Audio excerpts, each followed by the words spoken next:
சற்று முன் கிடைக்கப்பெற்ற மிக முக்கியமான செய்தி ஒன்று வெளியாகியுள்ளது.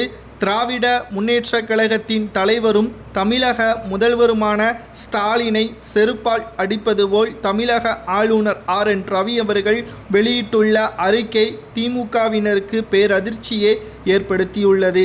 அதாவது ஆளுநர் RN ரவி அவர்களது ஒப்புதல் அளிக்காமல் வைத்திருந்த 10 மசோதாக்கள் அதிகாரத்தை பயன்படுத்தி உச்சநீதிமன்றம் ஒப்புதல் வழங்கியது. இது உச்சநீதிமன்றத்தின் தனிப்பட்ட அதிகாரம் என்பதையும் தெரிவித்திருந்தது.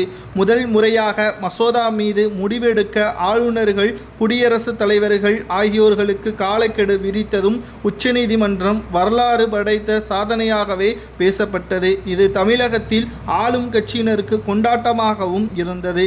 இந்த நிலையில்தான் ஆளுநர் மாளிகை வெளியிட்ட செய்தி குறிப்பில் உதகையில் வரும் 25, 26ஆம் தேதிகளில் துணைவேந்தர்கள் மாநாடு நடைபெறும் என்றும் பல்கலைக்கழக வேந்தராக ஆளுநரை தொடர்கிறார் எனவும் தெரிவித்துள்ளது.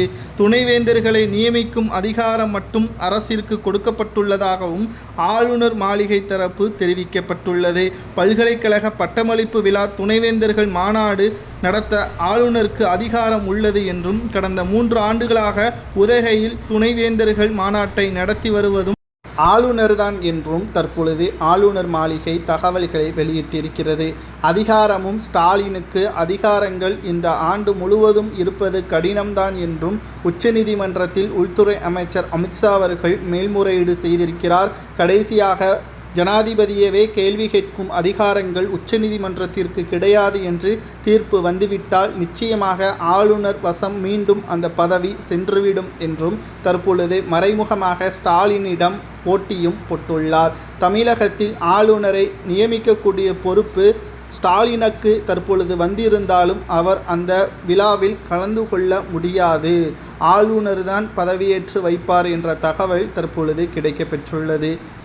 கிட்டத்தட்ட தமிழகத்தில் திமுக ஆட்சி அமைத்ததிலிருந்து ஆளுநர் RN ரவி அவர்களுக்கும் ஸ்டாலினுக்கும் இடையே மோதல் போக்கு அதிகரித்து கொண்டுதான் இருந்தது. 10 மசோதாக்களை ஒரு வருடத்திற்கு மேலாக நிறுத்தி வைத்ததுதான் ஆளுநர் செய்த தவறு என்பதை நம்மால் மறுக்க முடியாது. ஆனால் உள்துறை அமைச்சர் மேல்முறையீடு செய்திருக்கிறார். எப்படியும் இந்த வழக்கானது உள்துறை அமைச்சருக்கு சாதகமாக வருமா அல்லது ஜனாதிபதி முர்மு அவர்களை கேள்வி கேட்கக்கூடிய அதிகாரம் உச்சநீதிமன்றத்திற்கு இருக்கிறதா என்பதை உங்களது கருத்துக்களை கமெண்ட் வாயிலாக கூறுங்கள். தமிழகத்தில் பல்வேறு பிரச்சனைகளை திமுகவினர்களால் உருவாக்கப்பட்ட நிலையில் துணைவேந்தர்கள் நியமனம் சரியாக நடைபெறுமா அல்லது அதிலும் ஊழல் நடைபெறுமா என்பதை கூறுங்கள்.